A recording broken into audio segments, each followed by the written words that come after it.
So I was thinking this morning about how alcohol doesn't discriminate.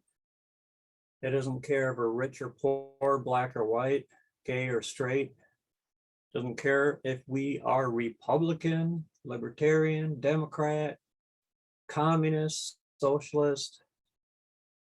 Doesn't care what part of town we're from. Doesn't matter what our culture is. It just doesn't discriminate. It just doesn't care.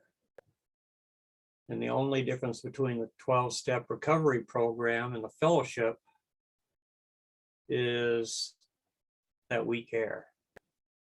However, we also, just like alcohol, don't discriminate. We don't discriminate. That's what saved my butt. It took me 15 years to drop some of my worst defects of character that were so ingrained in me.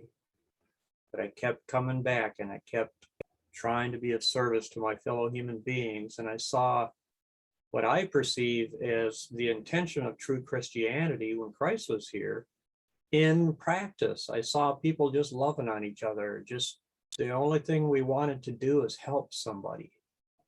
And I hadn't encountered that unconditional love before, which is another word for grace. Pure grace.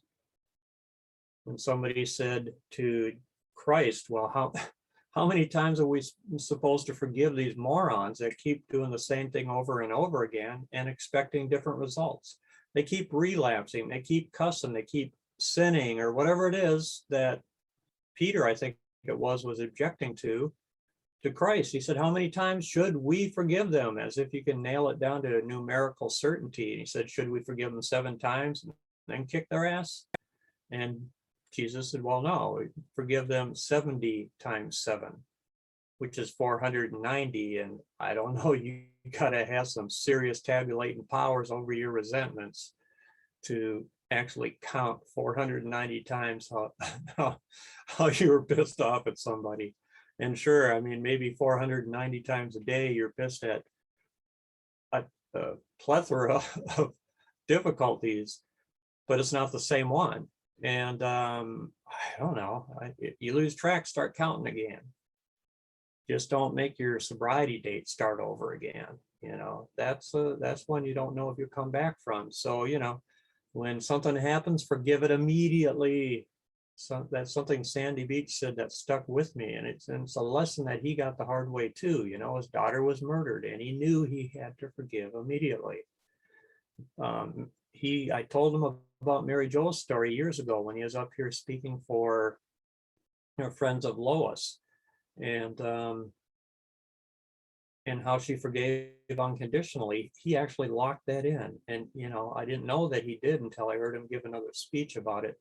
And he also said that before his daughter was murdered, he saw this, he identified her as a black lady. And it's like, why did you even repeat that? What does it matter if she's black or not? But whatever, that's the story. He repeated, and he says he never forgot the grace that that human being held and the lesson that he got from it, because her son was murdered. He was in the wrong place at the wrong time, and he was a good kid, and, you know, just doing everything that kids do, you know, to have a good life.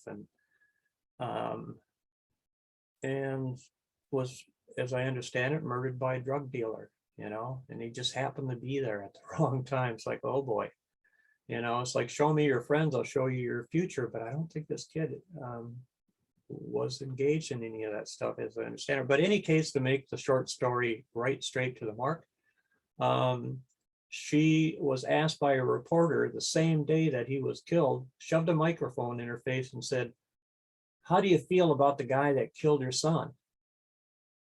First thing out of her mouth was, I've already forgiven him. He was too far from God. Woo. And Sandy Beach says, oh, never forgot that one. He said, I'm not there, but that's what I want to be like. He wanted to be like Mary Jo. He wanted to be like these people that had unconditional love, that had grace, no matter what. And when his daughter was murdered, he went straight to God and he said, God, no matter what happens, it's not going to change the way I feel about you. And that's the way God feels about us too. So pass it on, man. I love you. Peace out.